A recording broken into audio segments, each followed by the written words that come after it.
नमस्कार दोस्तों, horror stories में आज आप सभी का एक बार फिर से स्वागत है। मेरा नाम है जिशान अली और आप देख रहे हैं जिशान अली चैनल को। आज हम आपको एक श्रापित गुड़िया की कहानी सुनाने जा रहे हैं। श्राप शब्द जितना छोटा, उससे जुड़े रहस्य कभी कभी उससे भी कई ज़्यादा बड़े और खौफनाक होते हैं। मध्य प्रदेश जिले का एक छोटा सा गांव जो दशकों पहले अपने गांव में समय समय से होने वाले उत्सवों और हाट बाज़ारों के लिए प्रख्यात था। इस गांव में लगने वाला हाट बाज़ार आसपास के लोगों के लिए हमेशा से ही चर्चा विषय का कारण रहा है, और वो इसलिए क्योंकि इन बाज़ारों में आकर्षण का मुख्य कारण थी वो सभी दुकानें जिनमें तरह तरह की गुड़ियों की बिक्री की जाती थी, जिन्हें गांव के लोग स्वयं अपने हाथों से बनाते थे। वे सभी इतनी सुंदर और इतनी सजीव होती थी कि किसी के लिए भी उनकी सुंदरता को नकारना नामुमकिन था। अलग अलग कलाओं में सुंदर और चमकदार कपड़ों में कोई भी उन गुड़ियों की तारीफ करने से नहीं रुकता था। उसी गांव के एक हाट बाजार के विक्रेता श्याम सुंदर जी थे, जिनके परिवार में कई वर्षों से गुड़ियों का निर्माण और बिक्री की जाती थी। इसी व्यवसाय से उनके परिवार का भरण पोषण भी होता। उनके परिवार में उनकी पत्नी और उनके 2 बच्चे रानी और विधान थे। गांव में लगने वाले हाट बाजार से कुछ माह पूर्व श्याम सुंदर जी गुड़िया के निर्माण में होने वाली सभी ज़रूरी चीज़ों की खरीदारी के लिए दूसरे गांव गए, और हर बार की तरह वो इस बार भी विधान को अपने साथ ले गए। सभी ज़रूरतों का सामान लेकर वे अपने बेटे के साथ वहाँ के एक छोटे से भोजनालय में खाने के दौरान विधान को अपने पीछे कोने में रखी एक गुड़िया दिखी, जिस पर शायद बाकियों की नज़र नहीं गई थी, क्योंकि वो देखने में बिल्कुल अच्छी नहीं थी। धूल मिट्टी की वजह से पूरा चेहरा गंदा हो चुका था, कपड़े भी जगह जगह से फटे हुए थे और बालों में मोटी मोटी गांठें पड़ चुकी थी। वहीं उसके होंठों के पास लाल रंग के कुछ सूखे हुए निशान थे। फिलहाल उसका अंदाज़ा लगाना मुश्किल था कि वो किस चीज़ के थे, पर उन सब के साथ ही पूरे शरीर में जगह जगह टाके के निशान भी थे, जो उसे बेहद डरावनी बनाते थे। इसके बावजूद विधान की नज़रें उस पर टिकी हुई थी। वो बार बार उसे देखकर मुस्कुरा रहा था और बदले में वो भी मुस्कुरा रही थी। जब उसके जाने पर वहाँ से उसके पिता चले जाते हैं तो विधान बार बार उस गुड़िया को ही पलटकर देखने लगता है, और जब उस गुड़िया ने विधान को खुद से दूर जाते देखा तो उसके चेहरे पर कुछ वक्त पहले जो मुस्कुराहट थी वो मायूसी में बदल गई। उसकी दाईं आंख से आंसू की एक बूंद उसके गालों पर आ गिरी, वो भी लाल रंग की थी।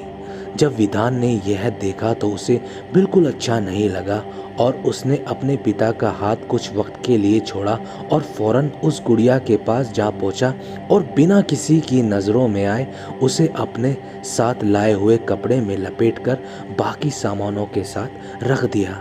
घर पहुंचते ही विधान ने उसे अपनी बाकी के सामानों में छुपा दिया, और सारे दिन की भागदौड़ की वजह से वो जल्दी सो गया। उस दिन सब सही था, पर विधान अपने दोस्तों के साथ खेलने में इतना व्यस्त हो गया था कि उस गुड़िया को ही भूल गया था। अगले 2 दिन जब तक विधान को उसका ख्याल नहीं आया, तब तक तीसरी ही रात भर पूरे घर में किसी के चलने की आवाज़ आती, पर वो आवाज़ें ऐसी होती जैसे कोई घिसट कर चल रहा हो और उसका पैर टूटा हुआ था। विधान का ध्यान नहीं गया। अब ये रोज़ का ही काम बन गया। विधान की माँ हर रात आने वाली उन आवाज़ों से परेशान थी, पर श्याम सुंदर इसे उनका भ्रम कहकर उन्हें शांत कर देते थे। पर इन सब के साथ ही एक घटना उनके घर में यह भी हुई आसपास जो घटने लगी। हर सुबह उन्हें अपने घर में किसी के खून से सने पैर के निशान दिखते, जो बेहद छोटे थे, और निशान ऐसे जैसे कोई चीज़ घिसट गई हो। और उन्हीं निशानों से जुड़ी एक खबर थी कि पिछले 2 दिन से कोई बड़ा सा जानवर छोटे छोटे जानवरों जैसे बिल्ली, चूहे, चमगादड़ उन्हें अपना शिकार बना रहा हो।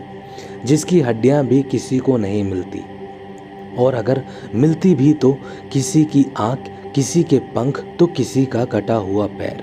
नज़ारा बहुत डरावना था।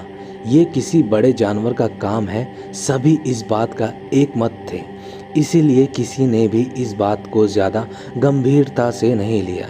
वहीं एक रात जब विधान की माँ की नींद खुली तो उन्हें फिर से वही आवाज़ें आने लगी, पर आज उन्होंने जब उस आवाज़ का पीछा किया तो उन्हें विधान के कमरे में, जहाँ अंधेरा था, जिससे चीज़ें साफ नहीं थी, पर उन्हें विधान के सीने पर बैठी एक परछाई नज़र आई, जिसकी आकृति दीवार पर साफ दिख रही थी। खुले हुए बाल जो पूरी तरह से हवा में उड़ रहे थे, और मुंह से टपकती हुई लार जो सीधा विधान के ऊपर गिर रही थी। इस नज़ारे को देखने के बाद जब विधान की माँ ने एक झटके से उस कमरे का दरवाज़ा खोला तो सब कुछ सामान्य था, वहाँ ऐसा कुछ भी नहीं था। इसे अपना वहम समझ जब वो वापस जाने के लिए मुड़ी, तभी दरवाजे के पीछे वही गुड़िया अपने एक पैर पर घसीटते हुए कमरे से बाहर आई, और उसी अंधेरे का फ़ायदा उठाकर उसने विधान की माँ के पैर पर हमला किया। एक बार उनके पैर को लहूलुहान कर दिया। दर्द से झटपटाती हुई वो बार बार मदद की गुहार लगाने लगी, और उनकी चीख सुनकर श्याम सुंदर और पड़ोस के लोगों ने जब उनकी हालत देखी तो वे एक पल के लिए डर गए, क्योंकि उनके पैर पर बहुत गहरा घाव था, पर आसपास कुछ नहीं था। किसी तरह उनका इलाज कराया गया, पर इस हादसे के पीछे का कारण कभी पता नहीं चल सका, और ये बात यहीं ख़त्म हो गई। गांव में लगने वाले हाट बाज़ार में सिर्फ कुछ हफ्ते बाकी थे, और सभी उसकी तैयारियों में लग गए। श्याम सुंदर जी का घर भी साफ सफाई के लिए तैयार हो गया। कुछ लोग साफ सफाई कर रहे थे, तभी वहाँ वही गुड़िया मिली।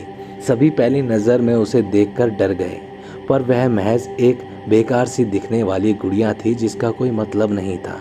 यह सोचकर उन सभी ने उसके रंग, रूप और दशा को लेकर काफ़ी मजाक बनाया, और उनकी आवाज़ सुनकर जब वह घर के बाकी लोग वहाँ पहुँचे तो उस गुड़िया को बहुत ही अजीब नज़रों से देखने लगे। कोई भी उससे नज़र भर नहीं देखना चाहता था। एक अजीब सी मनुष्यत थी उसके चेहरे में। पर इससे पहले कि उसे कूड़ेदान में फेंका जाता, विधान ने उस गुड़िया के बारे में सबको बता दिया, जिस पर उसे डांटा भी गया। उस गुड़िया को ना फेंकने वाली उस जिद के आगे श्याम सुंदर जी ने उसे नहीं फेंका। अपनी पत्नी को समझाने लगे, पर वह उस गुड़िया को घर में रखना नहीं चाहते थे, जिसके चलते उन्होंने उस गुड़िया को साफ और सजा धजाकर उसे हाट बाज़ार में बेचने का फैसला किया। बेहद सुंदर तो नहीं, पर वो देखने लायक ज़रूर हो गई थी।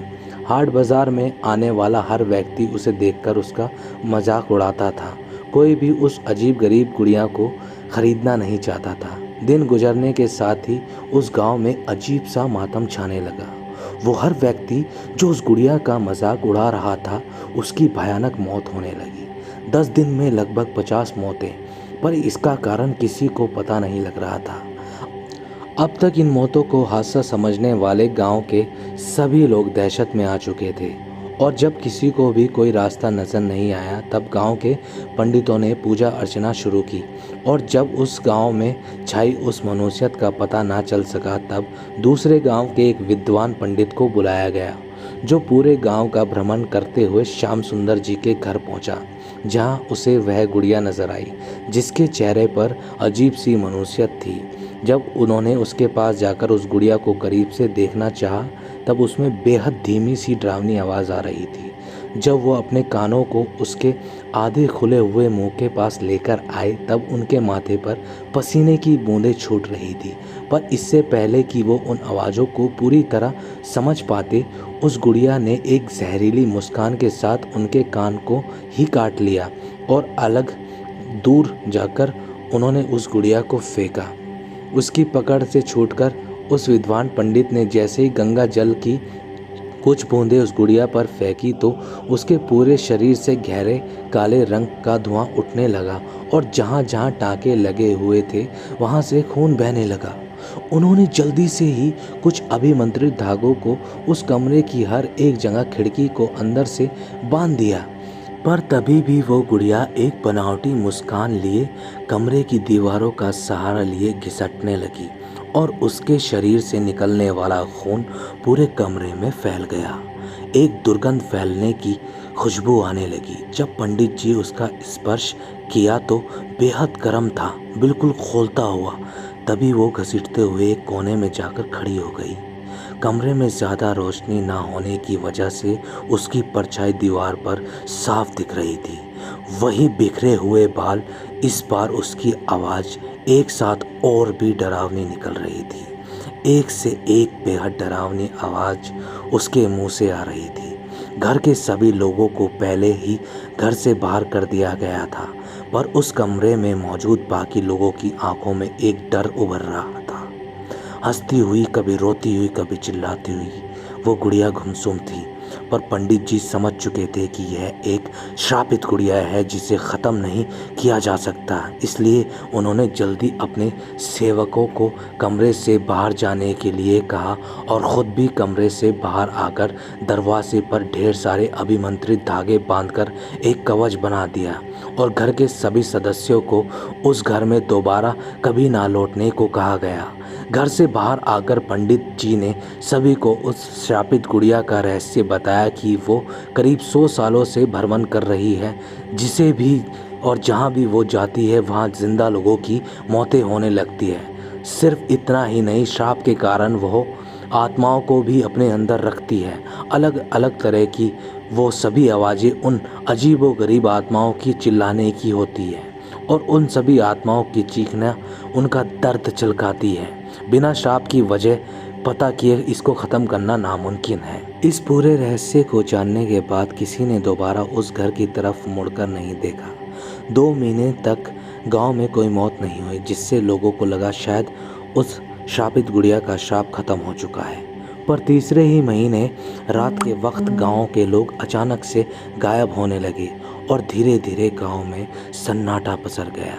वहीं श्याम सुंदर जी के घर में उनका बेटा विधान दिन ब दिन खामोश रहने लगा, बेहद गुमसुम सा, ना खेलता ना पढ़ता। कुछ ही दिनों बाद रात के करीब 3 बजे विधान की मां की नींद किसी आवाज़ से टूट गई। जब उन्होंने बच्चों के कमरे में देखा तो वहां विधान नहीं था। उसे ढूंढते हुए वो अपने पुराने घर, जो नए घर से कुछ ही दूरी पर था, वहां जाने वाले रास्ते पर उन्हें विधान नजर आया। उसका पीछा करते हुए वो उस घर में दाखिल हुई, पर उन्हें कहीं कुछ नज़र नहीं आया। पर वापस जाने के करीब जब वह मुड़ी तब बरामदे के आखिर में कोने में उन्होंने देखा ज़मीन पर बैठा विधान नज़र आया। उसके पास जाकर देखा तो एक हट्टा कट्टा सा आदमी, जो शायद गांव का नहीं था, विधान के सीने पर बैठकर उसका दिल खा रहा था। विधान का हाथ और मुंह पूरे खून से बंधा हुआ था, जिसका दिल निकाल चुका था। यह नज़ारा बेहद खौफनाक था, पर उससे भी भयानक कुछ और था, और वो था पीछे दीवार में नज़र आने वाली विधान की परछाई। बेशक विधान की माँ की नज़रों के सामने उसका बेटा परछाई दिख रहा था, लेकिन उसके पीछे एक परछाई और थी, और वो थी उस गुड़िया की परछाई। तभी उन्हें पंडित जी की कही बात याद आई। उसकी आज़ादी के लिए किसी का उस श्रापित गुड़िया से संबंध होना ज़रूरी है, जिससे उन्हें याद आया कि जब उस रात किसी ने उन पर हमला किया था तब उन्होंने विधान के मुंह पर कुछ लाल रंग का निशान देखा था। शायद उस रात उस श्रापित गुड़िया ने पहली बार विधान का खून पिया था और अपना संबंध उससे जोड़ लिया था, जिससे वो उसके श्राप से जुड़ गया था और उसका साथी बन गया था। सारी बातों को समझने के बाद जब उन्होंने डर से पीछे जाने की कोशिश की, तब तक विधान की नज़र उन पर पड़ चुकी थी और अगली सुबह गांव में उस आदमी के साथ साथ विधान की मां भी लापता हो गई। उन सभी लापता लोगों का कुछ भी पता नहीं चला। श्रापित गुड़िया का श्राप समझ धीरे धीरे लोग हाट बाजार लगाना बंद कर दिए थे और एक खौफनाक डर की वजह से सभी एक एक कर कर उस गांव को खाली करने लगे, क्योंकि कुछ ही महीने में पूरा गांव फिर से खाली हो गया, जैसे कि वहाँ कोई गांव नहीं कब्रिस्तान था। तो दोस्तों, कैसी लगी आपको आज की हमारी ये बेहद डरावनी कहानी? हमें कमेंट कर ज़रूर बताएं। एक नई कहानी में फिर मुलाकात होगी। तब तक के लिए शुभ रात्रि।